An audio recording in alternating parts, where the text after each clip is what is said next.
Welcome to Navigating Wealth, a podcast where we apply a high net worth lens to economics, investing, and lifestyle questions. Today, we're thrilled to welcome Joey McGuire, head football coach at Texas Tech University. In today's episode, we discuss Texas Tech's path to becoming one of the most successful programs in the era of NIL and the transfer portal, how star college athletes invest their paychecks and optimize their taxes, the future of the conference structure in college sports, and much more.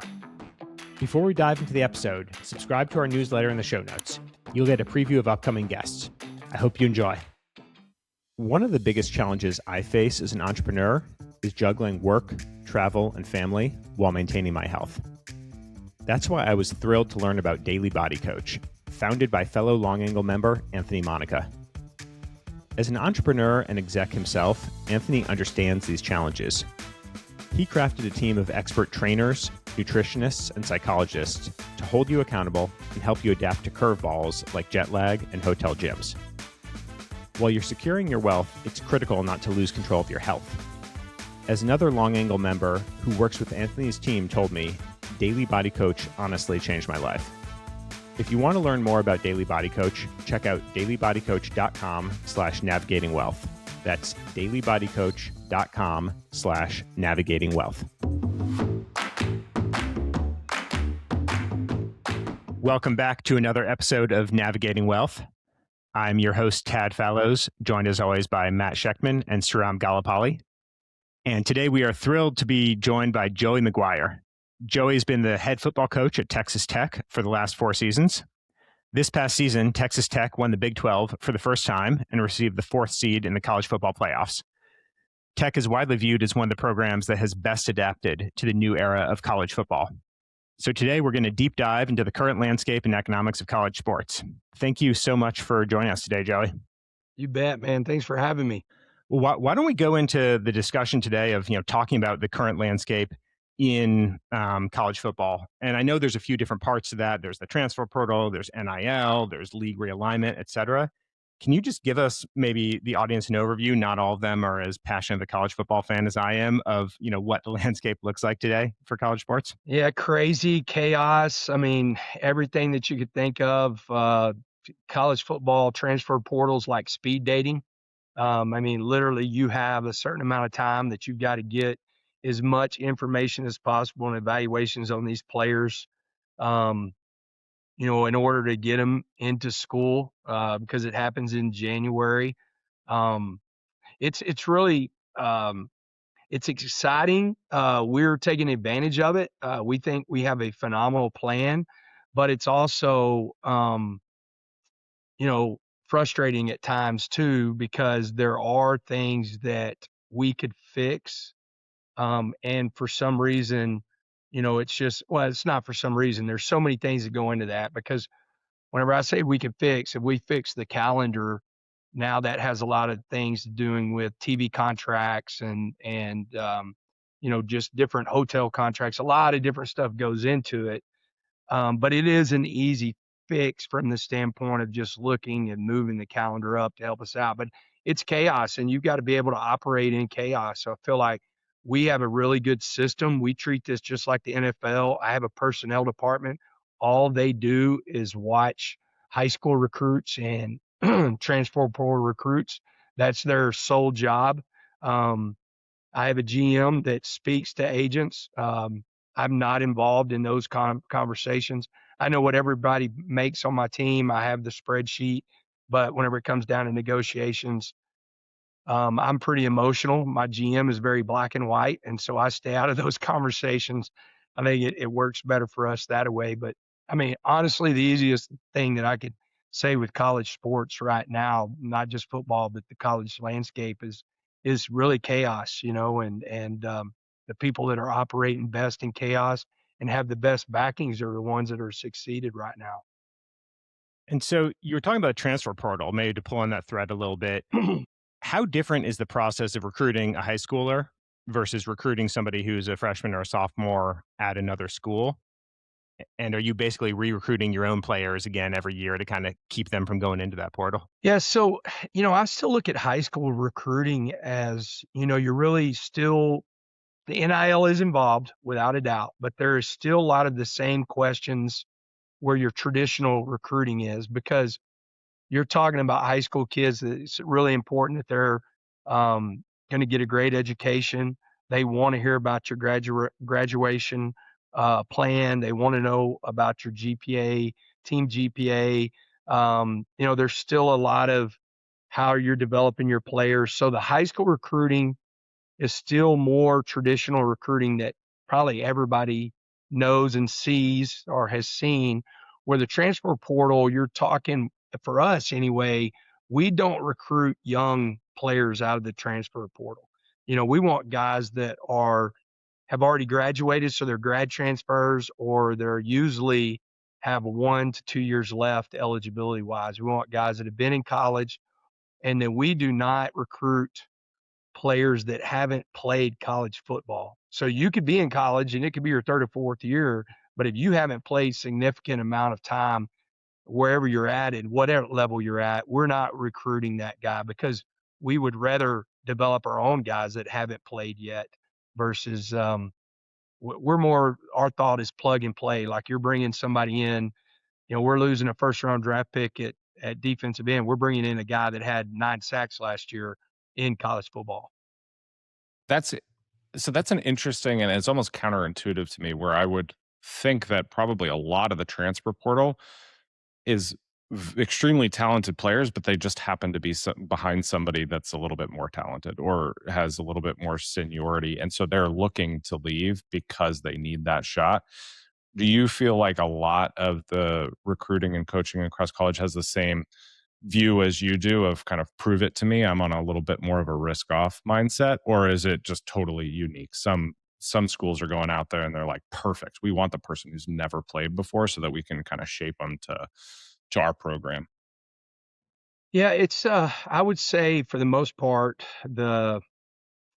like Indiana, who just won the national championship, they're looking for the guys that have played. Like, so we're really big in analytics. We study as a group our numbers and metrics, but we also have 2 companies that are analytics companies. One that's their true base of grading players, and they give us a grade on the player. They give us a NIL value on the player, and the way we're looking at that, you have a higher hit rate, because the one thing I will tell you, for instance, if you haven't played at Oklahoma, you're not playing at Texas Tech. Like, there's a reason you haven't played yet. Yes, it could be that you're sitting behind somebody, but you'd be sitting behind somebody at Texas Tech too. So, like, you're looking, the guys that I would say Alabama, Texas Tech, Oregon, Indiana, Ohio State, A&M, the guys that were in the college football playoffs, or the guys that were right outside of it, you're looking for guys that have played. And it's not necessarily the level that you played at, it's the number of stats. Like, there's a stat, and I could totally screw this up, but there's a stat out there right now that if you're a G5 starter or a G6 starter, so like a group of 6, then you have an 82% hit rate coming to Texas Tech or going to Alabama, meaning that you're going to be a successful player here, at least getting on the field. To where the guys you can't measure that. There's no metric that you can measure a guy that hadn't been on the field. Is he going to be a hit? There's only been a couple of guys that have been hits that I probably should have taken that hadn't played, versus guys that have played that, we took or went somewhere else. And for the audience, can you define G5, G6? Yeah.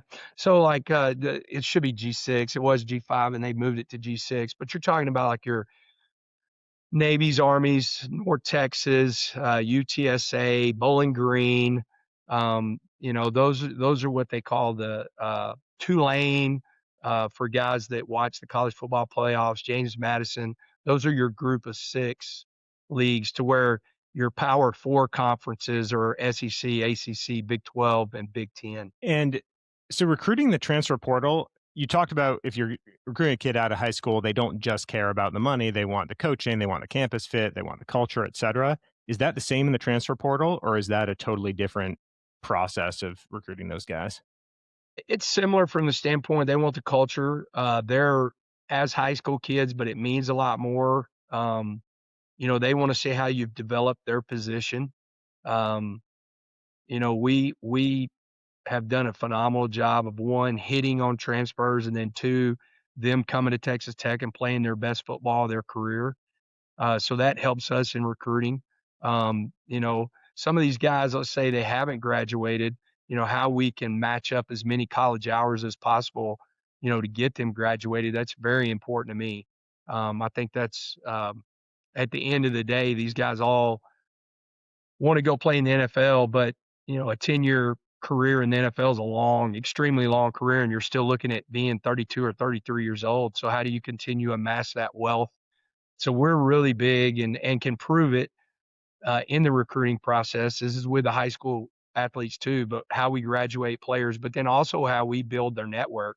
I had 2 players that already had contracts ready to sign with companies that, our boosters own. We had Chief Collins signed with Lee Lewis Construction. He's a construction management with a construction management degree 2 weeks after we got through playing in the Orange Bowl. So that's a big part of it. I think that's part of it. But the transfers, going back to that, they really want to know how they're going to develop and play their best football. And, not everybody on your roster is going to make it to the NFL, right? And they're not all going to make a life-changing amount of NIL money before they leave Tech. How do you manage the locker room dynamics? I would imagine you can kind of know, hey, these 3 guys are studs and they're going to get, first or second round. They're going to get the paycheck, et cetera. And these other guys don't, especially now there's NIL introducing money in the equation. How do you maintain that sense of team spirit in that environment? Well, one, you create a really healthy locker room and a really healthy building. Like, we want our guys to feel that everybody in this building is here to help them become the best version of themselves. And so we're very connected and very deliberate with that. But the other part of it is to get them to understand, man, like, this is real world. Like, all 3 of you guys are in this exact same world. The more you perform, the more productive you are, the more money you make. And you need to understand, if you think you're going in the NFL locker room, the starting quarterback's going to make more money than the second or third receiver. And so you start talking like real life to these guys, understanding this is how it is. I think they appreciate that. And, we try to be extremely transparent and really honest and answer those questions, and I think that's important, whenever you are talking about the health of the locker room, because there's been schools that's derailed their season because the locker room, there was some chaos in the locker room based on, how much different people were making. Players are now, with the NIL coming in, they're actually deferring. If they have a chance to go to NFL, they're actually deferring that NFL potentially. How do you help advise or guide, I guess, that? Have you seen that? And what do you kind of tell players when they have that choice in front of them? Yeah, that's huge for us. And it's also huge for the NFL, because really, unless you're a first round draft pick, even the NFL are going to tell you to stay in school longer for a couple reasons. One, to get your degree. The longer and more reps you have played, that's more attractive for them. So that helps, because we can also lean on them. But, part of it, to give you an example, like, Jacob Rodriguez had the opportunity. He's our linebacker. He won every defensive award there was out there. He was 5th in the Heisman voting, and he's getting ready for the combine. I talked to him last night, but he's there in Indianapolis right now getting ready for the combine. And I was able to get him back last year, because how we do this is we connect with scouts from different from different NFL teams. They evaluate our players and they give honest feedback of, like, should these guys come back? Should these guys come out? If I'm one of these guys, like, if the NFL tells you to come out, I think you should come out, because we're playing a very violent sport and your career is only so long. But if the NFL players or NFL teams suggest you should come back, then the great thing about NIL is you can honestly match or be really close of what you would make, and it's guaranteed money versus you've got to make the team to get that type of money. So like, if you're a 7th round draft pick, you're somewhere between probably, I think it's almost 800,000 now. If you make the team and you're playing, every week, well, and you're that good of a player, we can do that in NIL money and our revenue share. And so it's easy to get these guys to understand, hey, you've got this guaranteed money here versus going to the NFL. And so that's helped a lot in being able to get these guys to stay versus, jump ship when they're not ready to jump ship. And Jacob, he had one more year left. He had already graduated. So, he was just taking classes to his master's. But it did help because he had a great year and he'll go higher in the draft. So it was a win-win for all of us. So you could lose people to the NFL. You could also lose players to the transfer portal. What kind of, how do you manage that? Who's a risk? How do you mitigate that risk? Well, one, you identify, the guys, number one, like you can't let them walk out of this building. Like, give you example, Ben Roberts, he played opposite of Jacob Rodriguez at linebacker, and he was the Big 12 MVP. You can't let that guy walk out. He's been a freshman All-American. So you're already throughout the year negotiating with him. And a lot of these guys, the higher, rated the player is, I mean, you're dealing with real agents, which is always good. Like we like that. Whenever you're dealing with a legitimate agent, it's an easier conversation. They understand, what we're trying to do. And so you've got to identify the guys you don't want to leave. And then it's like, we're recruiting our roster daily, but we're getting them to understand, like, you're playing your best football here. Your highest value is here at Texas Tech versus getting in the portal. And then it helps, a lot of these guys that you're talking about, they're older guys. So they're either graduating or getting very close to graduating. And, you're talking to the parents of like, okay, you transfer, he may not graduate, so he's going to have to come back and take classes after he's training for the NFL. And so there's so many variables that, help us on that side.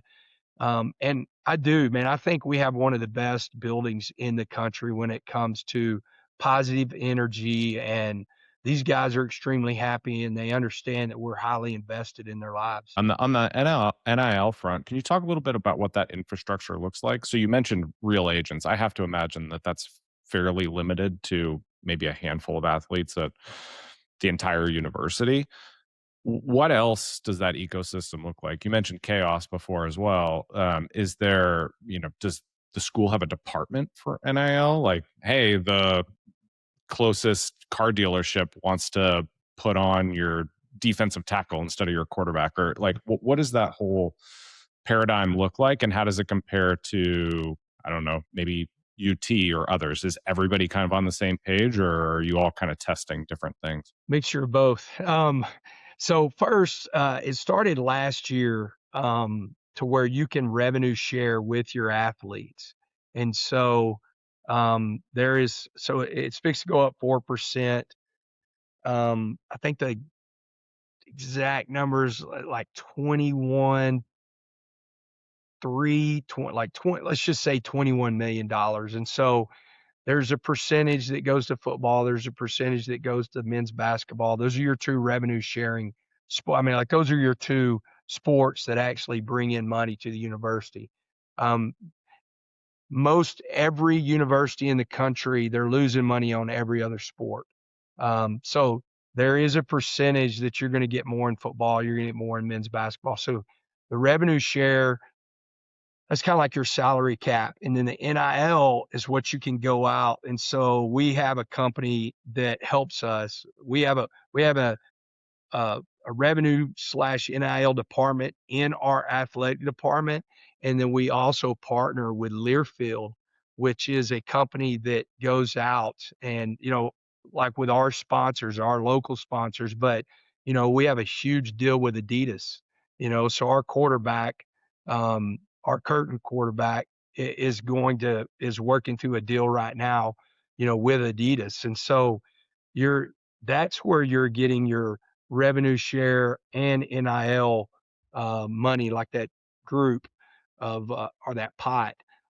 The majority of your bigger schools are operating in that same way. Your Texas, your LSU, your and then everybody in college athletics, whether it's Power Four or even your or like we said, the group of six, they can opt into the revenue sharing. You don't have to do the revenue sharing, but you can opt into it. That's just, you got to understand, that's coming out of your athletic budget. So there's a hole in your budget that you're going to have to go raise through some other um, thought process. To give you an example, George Strait's got a 2-day concert out in Jones AT&T, and so that concert, the revenue that's generated by that concert goes back into your athletic budget, so it's trying to fill that hole of like that 21 million. And so that's the revenue share piece of it. And then that's the NIL piece of it. So the NIL, the name, image, likeness, just like in the NFL, whenever you're looking at these commercials and you see Patrick Mahomes and State Farm, I mean, those are using his name, image, likeness. It's the same thing, at the college level. Joey, you mentioned finishing classes, academics a few times now with the players. I had two sort of related questions. One more practically, how much of their college time is spent off the field, sort of in actual academic settings? This is just more of a personal question. And then related to that, how much off the field guidance do you or the coaches provide on like how they should think about their post-sports career impacting their field of study? Like, is it just really sports as that's it, and whatever, we'll just get the degree to check a box? Or is there any real guidance put into how you choose what those passions might be to what the degree is? No, here at Texas Tech, man, like we have no optional classes. I know within 5 to 15 minutes if you're late to class, and I'm really big. I think being where you're supposed to be and being on time is one of the highest respects that you can show somebody. That's the one thing we have in common. We have time in common. And so if you're late, then you're saying that your time's more important than my time. And so we're going to get that time back at 5:30 in the morning the next day. And just to remind you how important it is to be in class. Post COVID, you do have a lot more online classes offered at all universities, but all of our players are in some in class, settings. It's extremely important. I'm really proud. We started here in spring of 2022. Texas Tech football is 100 years old. We hold every GPA record ever set in the history of Texas Tech football. My team GPA last year or last fall was a 3.23 GPA. And so we're really big on, being where you're supposed to be. We have a system in place we call One Suited for Success. And so at the end, you go in and you get measured for a suit, to go interview in. And, we purchase that for you. But it's that Suited for Success is mock interviews, developing resumes. We bring in CPAs because, this is real money and they are not employees. So they're going to have to pay taxes, on their own. And so we bring in guys to get them to understand that. We bring in different investors to get them to understand what they could be doing with their money. And our guys, they're creative. I mean, my quarterback last year, he bought a bunch of land. So he calls it Y Cross Ranch, which is one of our plays. I've got another kid, a wide receiver. He owns a lot of cattle. So he's trying to get a tax break, off of that. So these guys are really thinking, and we're trying to educate them that way. And so here at Texas Tech, man, it is not football. It is, but it's not. I just feel like the better the person, the better the player. The better the man and who we're trying to create, it's the best version of yourself's going to help us win on Saturday. And, we have to do that without a doubt, educating on the money side, because this is real money. And, we're going to see in the next few years that there's going to be people that are going to get in trouble because we all know Uncle Sam's going to get theirs. And so we better be helping our guys understand that. Our app that we do our revenue share from actually splits it up to where if they don't mess with the money, they're going to have the money to pay their taxes at the end of the year in a different part of that app that they could just go in and pay, or they could do it quarterly, and they're being educated on all of that. That's fascinating. So we've been talking about, NIL, but as we said at the beginning, that's only one piece of how the landscape is changing. You've got the transfer portal being much more flexible. And then you have things like conference realignment and, ever larger media rights deals. Are these all kind of different facets of the same evolution, or do you see these as different changes that happen to be happening at the same time? I think it's all kind of intertwined, and we're under a TV contract right now. I think that might end up maybe 2030, 2031. So then you're going to see a shift. I don't know if it's, a power conferences, meaning, two super conferences. I don't know exactly what it is. It's going to be really interesting what the next shift is, because there are groups that are living in this world right now, and there are groups that are in this world that I'm sure their universities don't feel like it's sustainable. And so I can see when you're getting closer to that new TV contract, what I don't know exactly what it looks like, but you could see realignment, conference realignment, again, to where maybe it goes to a power 3 instead of a power 4. But it could stay the same, like where it is right now is in probably a good space as far as like the 4 power 4 conferences. Um, it's chaos though, because we got 4 commissioners and they can't agree on anything. So, it's again chaos. So you talked about sustainability, and you mentioned that football and men's basketball are the two main revenue drivers. Is that effectively profitable for everybody who's in a Power Four conference, or is there a hierarchy where maybe your Vanderbilt is losing money on it, but your Alabama is making money? Who's it really sustainable for, would you say? I think in your Power Four conferences, when you talk about football and men's basketball, you're making money. Depending on where you're at, of course, the uh, football is the highest as far as the revenue generated. Um, and one thing that our school chose to do through our board of regents is, and nothing, I haven't seen sports cut yet, but there could be at some point sports being cut, at different schools. But our board of regents, is like, we're at no point going to cut any program that we have currently. And so I think that's a big part of, what we're trying to do and how we're trying to do it. But I could, again, when you're talking about 2030, 2031 and a new TV deal that could possibly happen, I hope it doesn't, because the one thing that, there's been stuff that go to Congress, it didn't get passed. And one of our donors, Cody Campbell, uh, he's our chairman of our board of regents. He's really pushed this really hard as far as trying to find a way to help share money across the board, and really pushing the TV contract. Because the one thing, I mean, we've had the opportunity to see in the Olympics, we're the one country that college Olympic sports are the training grounds for our Olympic teams. Where other countries, they have their own training facilities and everything.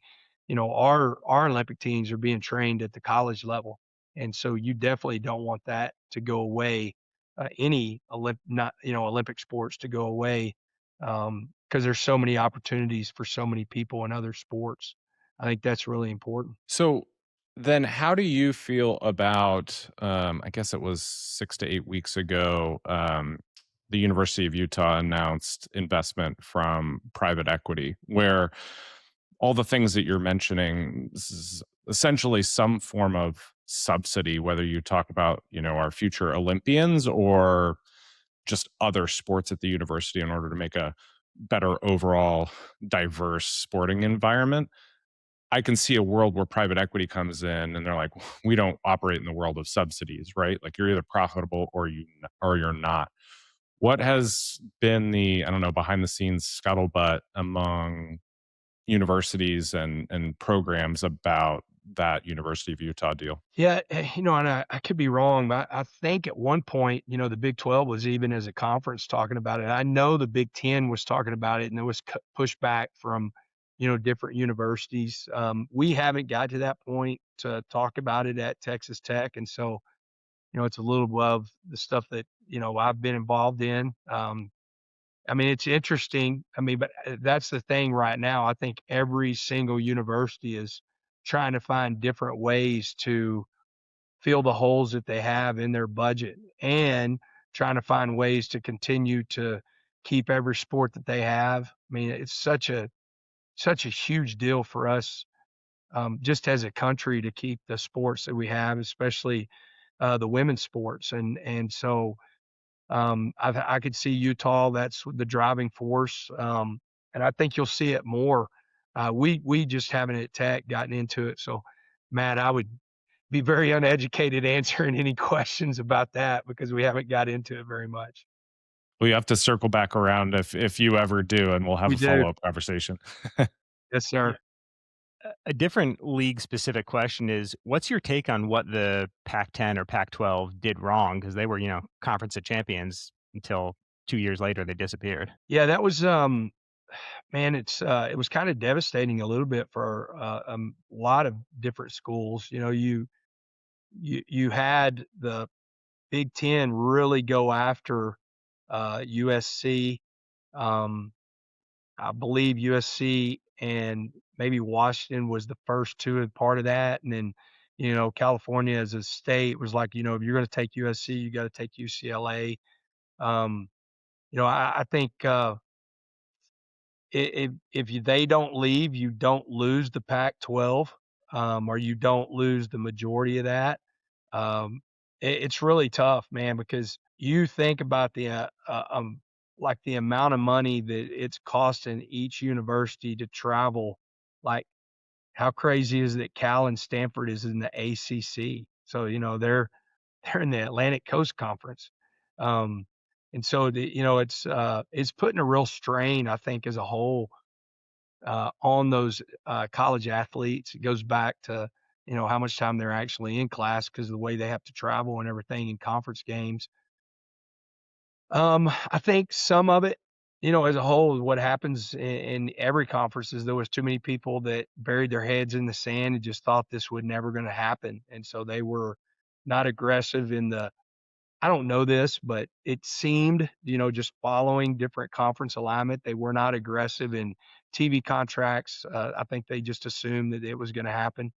And they probably also assumed that, somebody like USC was not going to leave that conference. And whenever I've always said, like, there's a lot of people that wave a conference flag and feel really good about their conference and the power that they have behind it. But it usually is one or two, maybe three teams that really create that power. If Georgia and Alabama were in the Pac-12, then that conference never goes away if they stay in that conference. I mean, those teams really like that drive those conferences. And so I think a lot of it was just really not thinking ahead or thinking that this was going to happen. And, that was one thing the Big 12 did. As soon as OU and Texas was going to leave, then we were very aggressive of trying to add, teams like a BYU that has they have a great logo. They've got a great fan base. It's a great university, trying to add those teams to make sure that we were still relevant. And granted, you don't have a crystal ball, but do you think that we are roughly at the end of this realignment with the 4 power conferences today, or do you think it ends up as eventually kind of just a SEC and Big Ten, both overgrown? I don't know, like, it could be a mixture. It could be almost like if it's a super conference, and let's say it was not any label of the conferences we have right now, to where it almost went like the NFL, to where you had the NFL East, the NFL West, stuff like that. And it will be interesting because as universities, you still have to make sure you're creating value in your brand, and when you do get to that TV contract, what value is in your brand? do you get relegated? Does it look like that? Which it could. Nobody really knows right now. That's why it's so important that you're putting a really good product on the field. You're putting a really good, product in the public. And, our brand awareness right now is at probably an all-time high for a mixture of things. One, we've been really successful in women's softball. We have the best player in the country in our pitcher, and went to the World Series last year. Nobody, thought Tech could do that. Our men's basketball team's done such a great job. Our football team this year, but we also have the best quarterback in the country playing in the NFL, Patrick Mahomes, and he is you talking about wearing the double T and waving that flag. That's one reason that we're in Adidas school now, and not only Adidas school, but the Gladiator Patrick Mahomes. Um, uh, he has his own brand, just like Jordan and Jumpman. You have the Gladiator and Mahomes. You're about to see that more and more and more across the country whenever it comes to Adidas. And so you better make sure, going back to what is it going to look like, 4 or 5 years from now, you better make sure that your brand's relevant. And so we've talked about a lot of different changes going on, all pretty recent within the last handful of years here. How much would you say that that's affecting actual on the field play? From a really simple perspective, you could look at this year's national championship game and go, Miami and Indiana, like what? What are we even talking about? The last 20 years, right, is just Alabama, Georgia, Clemson, Ohio State, Michigan, right on repeat. Is this actually creating some like evening of the playing field that we didn't have for a long time, or is it more kind of a fluke? No, I wouldn't say it's a fluke. I think that you're going to see more and more parity in college football. I'm trying to think of who said this, because it wasn't me. From the standpoint, I want to give credit who it was, but somebody said NIL now stands for now it's legal, meaning that the universities that are sharing at the highest level, they're doing it above board, and whenever you can do that now, it equals it. It evens the playing field. And so I think that's going to continue. I see Indiana as having another great year. Coach Signetti is a great football coach. Miami's going to be good again. I feel like we're going to be really good again. There's teams in our conference, BYU, Houston, that are doing a great job. And so I think it's great for college football too. You're talking about, before the year started, I believe they were the losingest all-time program in the history of college football, and that was Indiana. And then they turn around and they win the national title. And so I think that's great. I think that's great for our sport, and I think it's great for each fan base. It makes it more interesting, and so I think that's going to continue. I don't think it's a fluke. I think that you're going to see that more and more each year as this goes. And I really do. I think it's good for college football. And how much of that parity do you think is driven by the money? And if everybody's got 21 million, it's like a salary cap, versus the playing time. And now Georgia can't stockpile a second or third stringer. Those guys, if they're not getting playing time, are going to go to your Indianas or somewhere else and get a chance to start. Yeah, it's a little of both. I mean, I think one, you are like starting with the transfer portal. You're able to get some really good players that have played a lot, based on what you're going to show their development to look like. And then, guys, it's real. The money part of it's real too, about what you're going to pay these guys. I think that's part of it. I think that when you get into high school recruiting, we had the highest recruited class in Texas Tech history. I think we ended up 17th in the country. So now you're getting some really good high school players that you get to develop, and they're coming to different schools versus just going to one or two or a handful of schools. I think that's a part of it. I mean, I think that's a big part of it, and I think that's why there's parity right now, because you are getting, the Heisman Trophy winner goes from Cal to Indiana and gets developed at a really high level at Indiana, and probably going to be the first round pick, in the NFL draft in Mendoza. And so it's spreading. It's almost like spreading the wealth of players to where not just whoever can't stockpile just one person or one position, that's really spreading it out. I will tell you, Matt, the one thing I didn't answer in your question that I think is really interesting, whenever you talk to the NFL, some of the positions that are not being coached at the level that they need to be coached out or developed at are your developmental positions, meaning offensive line. So they're really concerned right now in offensive line development, because that is a position. It's almost like a stew, like you put them in the crock pot, and you're sitting over there and letting it really develop. Too many young offensive linemen are moving throughout the transfer portal. And then I don't necessarily think you have seen it yet, and you might not, but the quarterback position, because that's another position that the more reps, the longer you play, the more developed you're going to be. You really haven't seen that one, but the NFL, if you ask NFL scouts and NFL owners, NFL coaches, like there's a high concern of offensive line play right now. And so when you say that, that's interesting to me. I've never really thought about that dynamic between, or like the NFL to college feedback loop, without sounding just completely naive or ridiculous. Like, why does the NFL care? At the end of the day, they're kind of like, look, if everybody's on the same playing field, then, you're going to get your draft picks in the order you're going to pick them.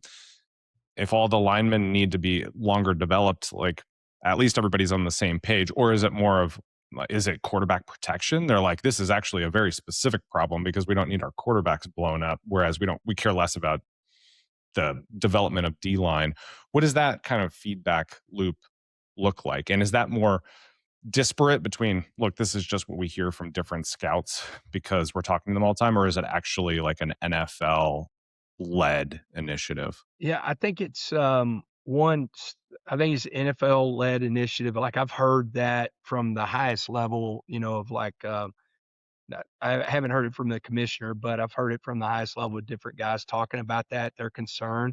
One probably is quarterback protection, but the other one is hit rates and miss rates. Like, I think they're having to they do it anyway, so it's probably sounds a little crazy, but like they're really concerned about, okay, if we really can't see how this guy's developed, we're about to spend a lot of money drafting this guy and there's more misses than hits because of that, and so they're really having to I probably evaluated at even a higher level. And then just the numbers, because not only the numbers of guys drafted, but they're operating at a totally different roster too, which always surprises me. I'm surprised that it hadn't increased on the number of people that they can suit out and everything like that. But um, they cannot miss because of the numbers they have on their team. So I think that's their concern with that development, and that is a developmental position. You can come in and there'll be some guys as freshmen, D linemen, that could play at a really high level, but definitely for redshirt freshmen, guys that are in year 2, D linemen, you see that a lot more than you see young offensive linemen ready to play. Why do you think that is? Like specific to the O-line position versus others? Yeah, I think a lot of it has to do with their body development and their strength. There's a difference between a 18-year-old and a 22-year-old. And so the just position specific of what they have to do versus on the defensive line, yeah, there's a difference in strength, but that position is I would say more like your get off, your dynamic, your twitch, like some of your just natural movement um, can help you win at that position versus a lot of the stuff that you have to do in the offensive line. Like running backs, you'll see young running backs have good careers early. Wide receivers, there's a lot of development, but if you got great body control and you can catch the football, you've got an opportunity to play at a younger age than you really do in the offensive line. It's fascinating. Before we wrap up here, I wanted to loop back to you were talking about Patrick Mahomes or Cody Campbell, and those are both, a couple of your biggest supporters, and they're both alumni of your program itself. If you look at the guys today who are it could seem a little bit mercenary of like, hey, if I don't get enough playing time, I'm going to go in the portal, or if I don't get paid a certain amount, I'm going to go to a different team. Do you think that you're still able to create that same sense of alumni loyalty and connection to Tech, as a university and as a program, even as you had when Mahomes or Campbell were there? Tad, I'll get in trouble. We don't throw Mike Wallace out there too, since he got me in this. And I know you guys probably know Mike. I love that dude. And he's been a huge help. We actually just put his name he's got his name below my office.